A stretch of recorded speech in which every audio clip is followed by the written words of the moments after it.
Hi everyone, welcome back to my channel. Today I'm going to be doing a movie review of the film Insidious. So this is the second installment of my October Halloween horror movie segment. At this stage when I'm filming it, I don't have a fancy name for the series, but if I've come up with one, well done me. So in celebration of getting ready for Halloween, I'm wearing my Creep jumper. This is such a comfy jumper. Thank you, Mum. So if you want to hear my thoughts on the 2010 James Wan directed film Insidious, then please keep watching. Today's movie review is brought to you by Kylo Ren Giant Coffee to keep me going. Alright, so like I said, this is a 2010 film. However, I only just watched it on Netflix for the first time last night. Judging from the picture used on Netflix and other marketing images that I'd seen, it didn't strike me as something that I wanted to watch. I have watched quite a few horror movies at this point, getting ready for this series and just out of personal interest. But scrolling through the horror section of Netflix, that picture didn't strike me as something that I would want to watch until I realised that it was a James Wan film, and it's one that people say is a really good recent modern horror film, so I thought I would give it a go. So it does star Patrick Wilson and Rose Byrne. You would have seen Patrick Wilson from other James Wan films. He's in both of the Conjuring films as one of the paranormal investigators, and also Rose Byrne. This was a surprise for me because I just can't see her past films such as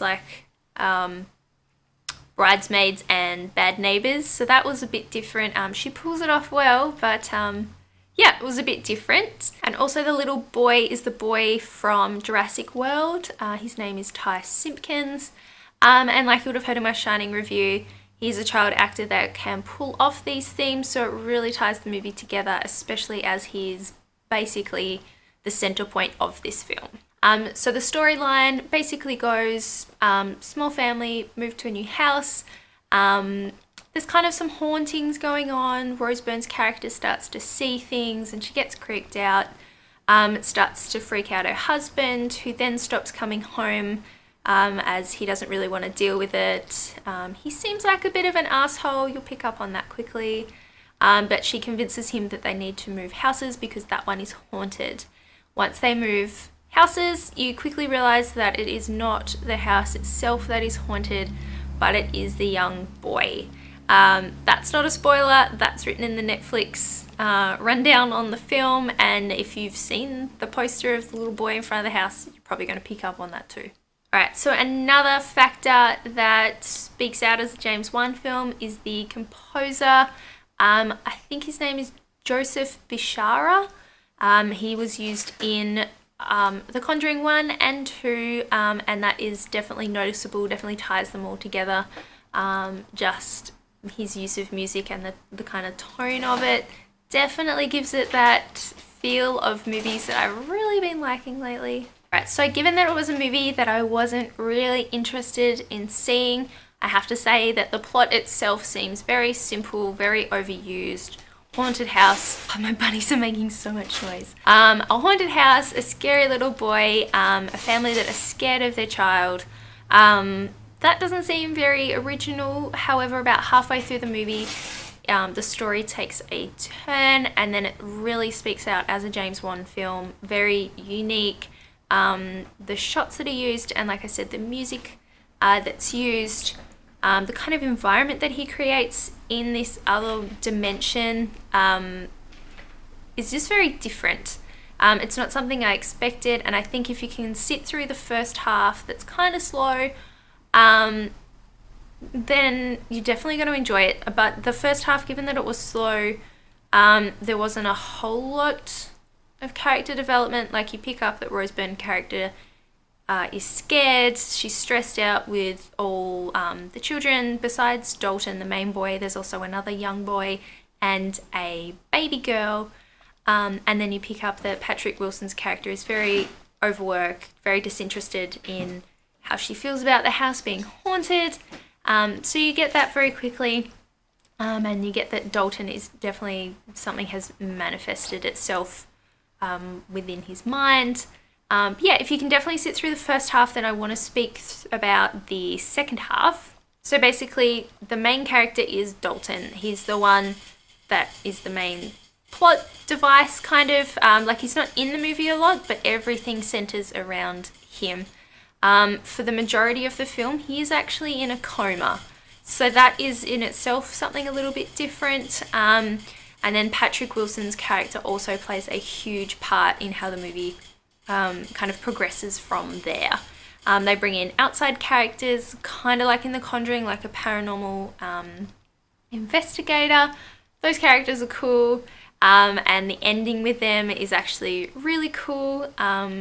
Just quickly, it leaves you hanging. I love when horror movies do that. It doesn't make you feel kind of happy at the end and everything is all good and well, but it's kind of satisfying to know that everything is up in the air. And this definitely leaves you hanging that way, and perhaps something bad could happen afterwards. But yeah, when they enter this alternate dimension, the character, like the personified demon, is very characterized just as James Wan does in his other movies. This one, however, just looks like Darth Maul from Star Wars. I can't get past that. He's quite creepy, very unique character. The shots used when it's on him and some of the other spirits in the movie, definitely different. It's got that stop motion feel. Again, just like I said in my Conjuring 2 video. But yeah, it's definitely very different to some of the other horror movies that you see coming out. I've seen a lot of reviews for the new Blair Witch movie, which is obviously very similar to other found footage films. And even though this isn't found footage, it definitely stands out from other movies in the last, 10 years. It's definitely not a Paranormal Activity. It is not that bad.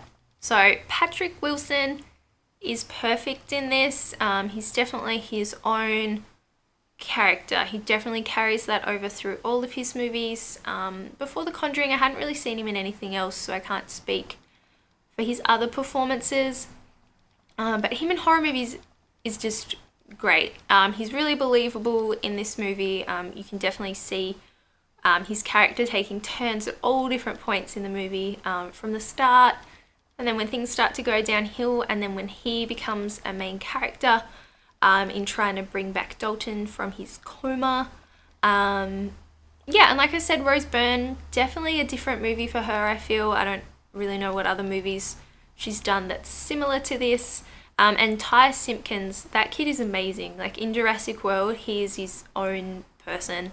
And in this as well, even though he's asleep for the whole movie, he's still great. I can't wait to see what other movies he does. So yeah, about halfway through, I was starting to lose interest. It kind of had slowed down. I wasn't really invested in what was going on. But once the paranormal investigator comes in, and then from there, things kind of get a bit hectic, very different. It was very enjoyable, and I'm just, yeah, like I said, I'm really glad it didn't go the way I thought it would. This was a nice surprise. And thankfully, I wasn't really scared by it. That's the main reason I just don't watch horror movies, is I get petrified so easily. I remember watching Nightmare on Elm Street with Ben like years and years ago, and I had to sleep with the light on for a solid month because I was so scared.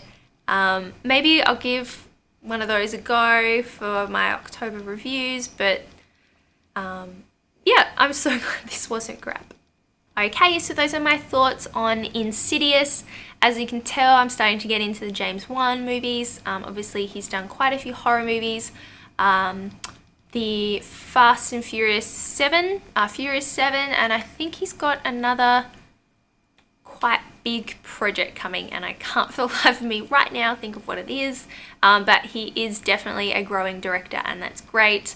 I don't think I would have enjoyed these horror movies as much if he hadn't have directed them. Please leave any comments down below, perhaps suggestions for other horror movies or thriller movies that you want me to review through this month, and give this video a thumbs up.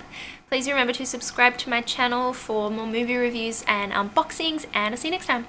Bye!